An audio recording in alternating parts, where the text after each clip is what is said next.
Hello, guys, and welcome to Glide by Prep E, where we help you make wiser study abroad decisions.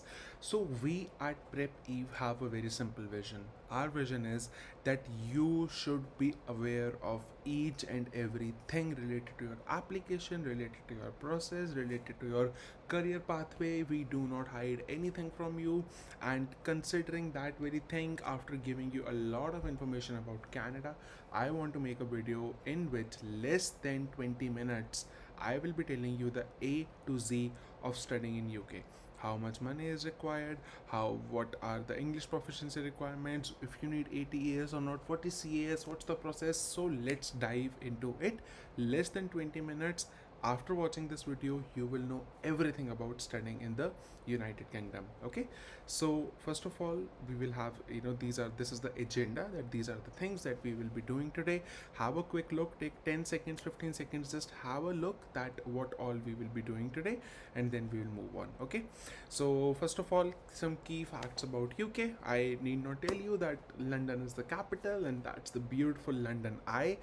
Some of the common cities are London, Manchester. We have a big Indian community, we have a large Indian community living there. Cardiff, Birmingham, Edinburgh, Newcastle, Glasgow, Belfast, right? So we have all these cities that are some of the most popular ones in the UK. And if you are from India and watching this video, then UK is just 9 hours, so it takes like a direct flight of 8 to 9 hours and you will be in the UK. And we all know that the currency is pound, right? The beautiful pound sterling. So why should you study in UK? With the very first question that comes into the mind, the very first reason is that the education is spot on, right? All the universities in the UK offer really amazing education. The research facilities, the professors, they are the best in the world. UK is considered, so there's a saying, if I tell you, the saying says that if UK sneezes, then Europe feels the cold, right? So it means that UK is so dominant, it is such a dominant player in the world economy, and they know that their education has to be good to retain that position, right? So for that reason, the education is very good, world class education. Second reason, UK has now introduced post study work visa. That means that after finishing your education, may it be a bachelor's, may it be a master's degree, you get 2 years of post study work permit. 2 years. There are some consultants, there are some agents who are saying 4 years. No, that's all fraud. Okay, listen to me carefully, it's 2 years. That is what you need to keep in your mind. Okay, then yet again, the institutions are generally, in the top ranks across the globe.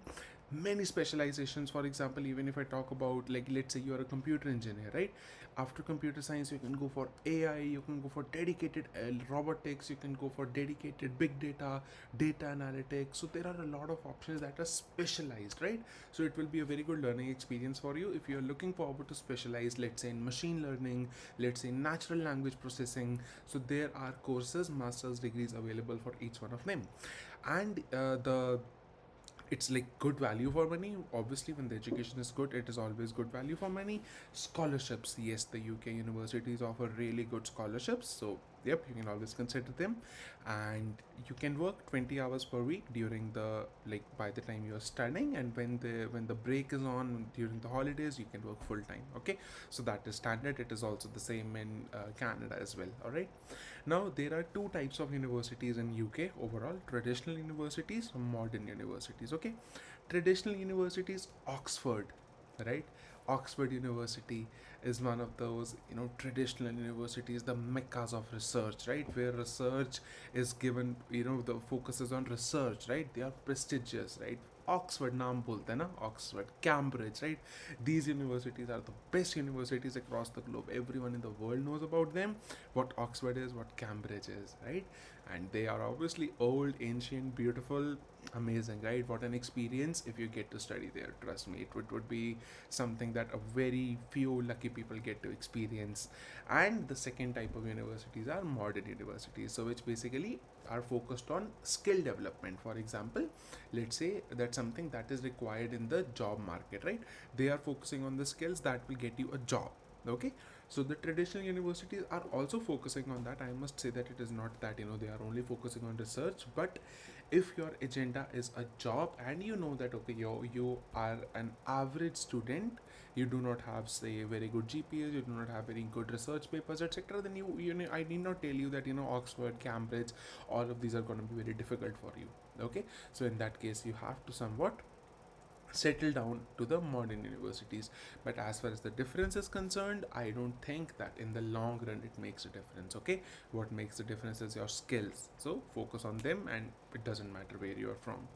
Okay, now there's a concept of Russell Group in the UK. So the Russell Group basically means, just like in US there is an Ivy League, Russell Group means some of the best universities in the UK. Okay, University of Birmingham, University of Liverpool, just an example of the Russell Group.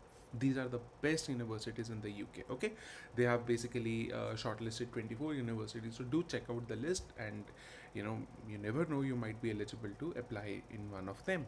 All right, moving on to like what bachelor's and what master's degrees are available there. So first of all, the one big advantage is that the UK bachelor's degrees are short. If you go to US, if you go to Canada, if you go to Australia, you might have to go for a 4 years bachelor's degree. In case of UK, there are some 3 years bachelor's as well, good 3 years bachelor's. Okay, and master's degrees are, most of the master's degrees are just 1 year long. Okay, so in 1 year you get a British master's degree. Wow. Okay, so you can easily get a master's degree in 1 year as compared to going for 2 years anywhere else. All right, now intake, right? What are the various intakes that the UK universities offer? Number one is September October, second is January February. These are the two intakes. There are some other intakes offered by some universities. We don't deal with them and we don't recommend you to go to those, like particularly those places as well. They are not so good. Okay, most of the good universities offer these intakes. That's the standard. Okay, and now moving on to the biggest problem, right, of Punjabi, Gujarati students, and many more, I must say. Just hold on. Yes, so as far as IELTS is concerned, what they are asking for is, so first of all, there are two requirements. Okay, the first requirement is that the High Commission, the embassy, wants to check your English proficiency. Okay, for that they are asking 5.5 overall. That's it. Okay, like there's the embassy, the British High Commission, they want you to have overall 5.5 bands. That's it. But there's always a but, right? Most of the universities generally ask for overall 6 or overall 6.5 and no band less than 5.5. Okay, so we have to justify the requirements at two places. Okay, and there is an IELTS waiver as well. Yes, you heard it right? So very first waiver is that if you have more than 65 or 70% marks in your 10 plus 2, no need to take IELTS, all right, for your admission. And if you have if you do not manage to get the IELTS score, you can always go for a pre-sessional course, but you have to shell out some money for that. You will have to pay some extra 3,000, 4,000 pounds for a course, for an English course, if you do not manage to get the right score in IELTS. Okay, so that is something that you should always keep in mind. So why not work hard, get the desired IELTS score, and save those $4,000, right? 4,000 pounds, like 4 lakh, approximately 4 lakh rupees. Okay, cool. Moving on to what are the requirements to get into a bachelor's degree in the UK, right? Number one, high ranked university, some of the best ones, 70 to 85 and more than that. Okay, so if you have 75, 80, yes, you might get a high ranked university, but the lower rank is the high rank. But if you have 85 and above, you should target the best universities in the UK. Okay, middle rank 60 to 70, low rank 55 to 60. Okay, ये मेरी category है, the third category, the low ranked universities. This is my category, I can proudly say that. All right, now finally, as far as the subject specific requirements are concerned, a lot of students want to go for either engineering degrees or for business degrees. For engineering degrees, you need approximately like, let's say you need 65% in your maths in your class 12th, okay? And in case of physics, like for physics, the requirement varies from university to university. So once, let's say you're consulting us or you are doing it on your own, just check the requirement of the university as it is verbatim, that okay, what is that they exactly want, right? If they're asking for physics, you need to provide that. If not, good luck, right? With only 65% in maths, you might be able to get an admit, right? And at the same time, for business degrees, it is mentioned as well, so you can always pause this video and look at that, right? And as I've already told you, the IELTS requirements are going to be overall 6 or overall 6.5 on an average, with no module less than 5.5, okay? So if we have a 5.5 in any of the modules, you are safe. You can easily get the visa, you can easily get the university. Cool. Moving on to the master's requirements, right? So many people want to go for a master's, they want a British master's, so okay, so for a master's degree for the high ranked universities, it's less competitive than other countries, okay? If you're targeting US, Canada, you need to have a very good CGPA, okay? If you are looking at good universities, then keep in mind that you need to have at least 75, 80, 85% in your bachelor's, okay? Or perhaps more than that.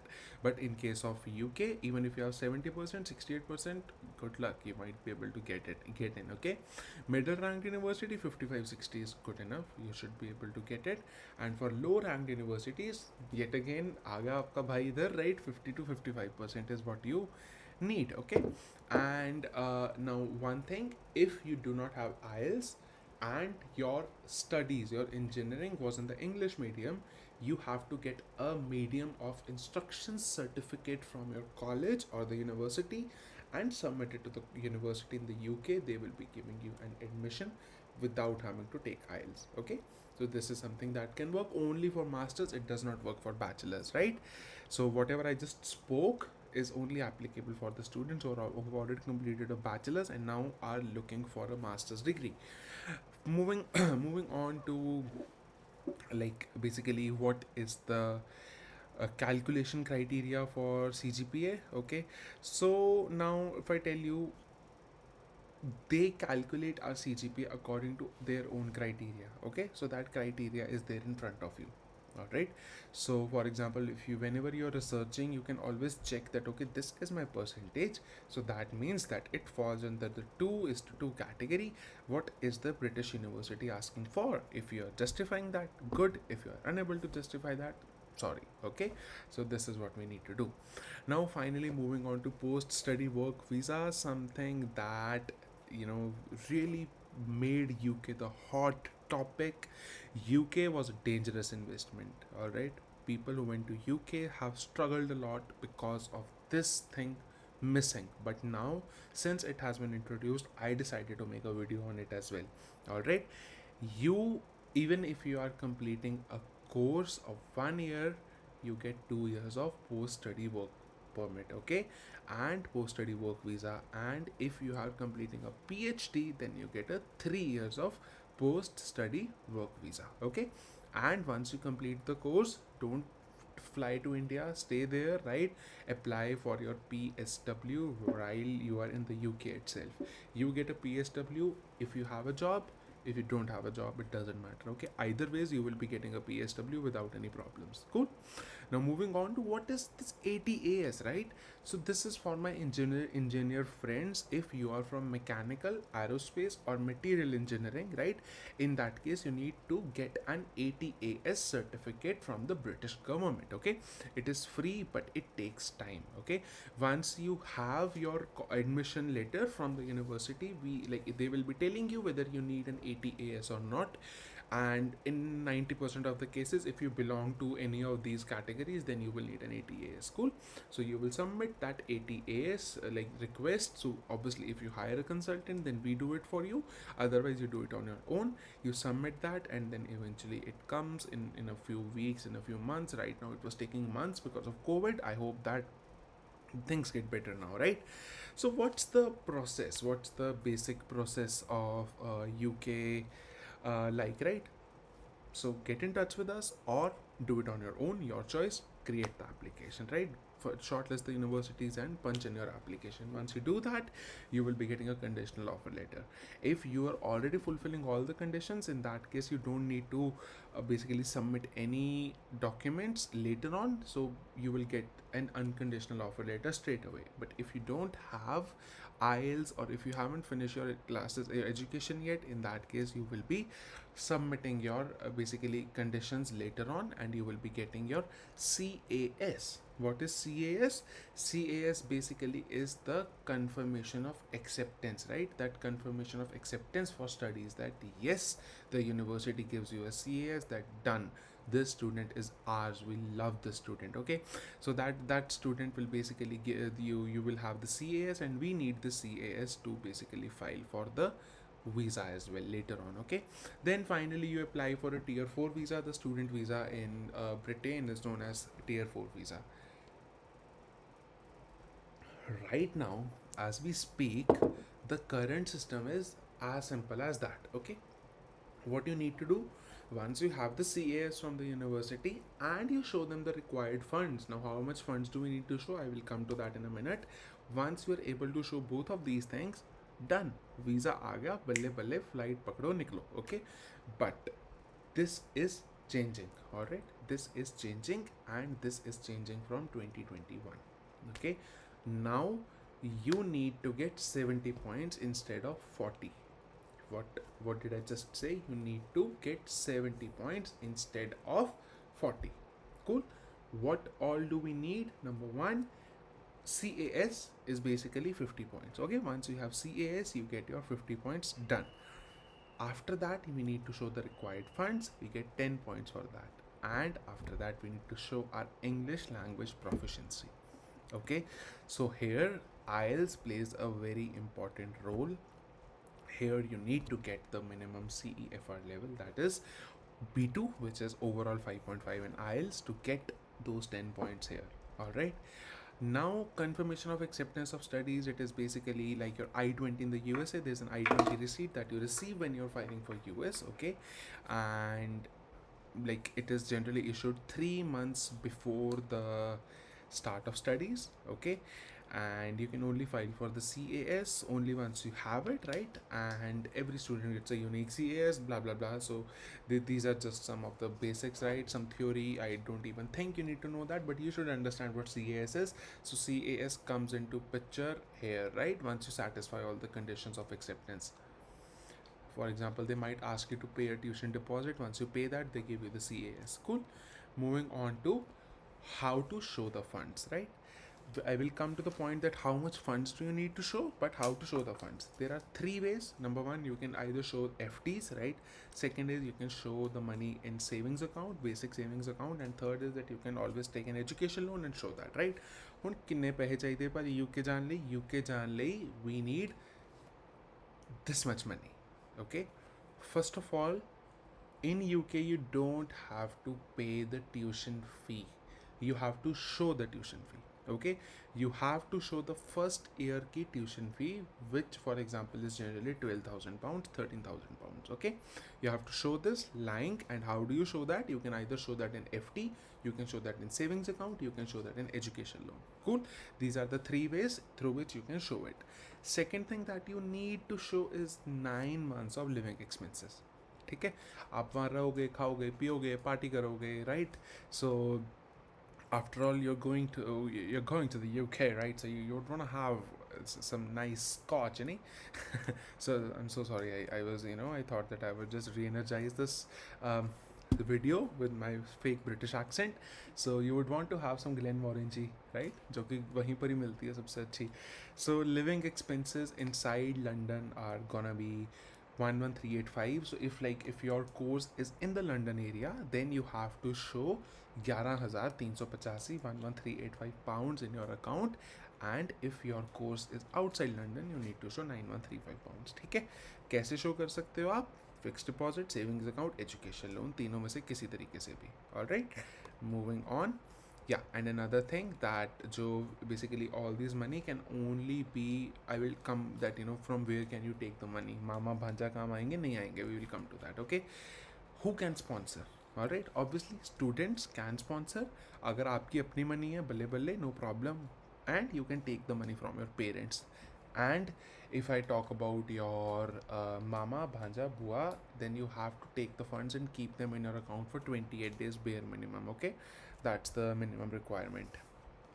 All right, then these are some, extra fee that you need to pay. This is some extra fee that you need to pay. So UK has national health services, which basically means that the healthcare is free in the UK, right? Just like Canada, more or less. And you have to pay some fee. It is written on the screen. Okay, and after that the visa filing fee in the UK is £348, around 35,000 INR. All right, and it is like this is a beautiful thing about UK, that if your visa gets refused, you get these 35,000 rupees back.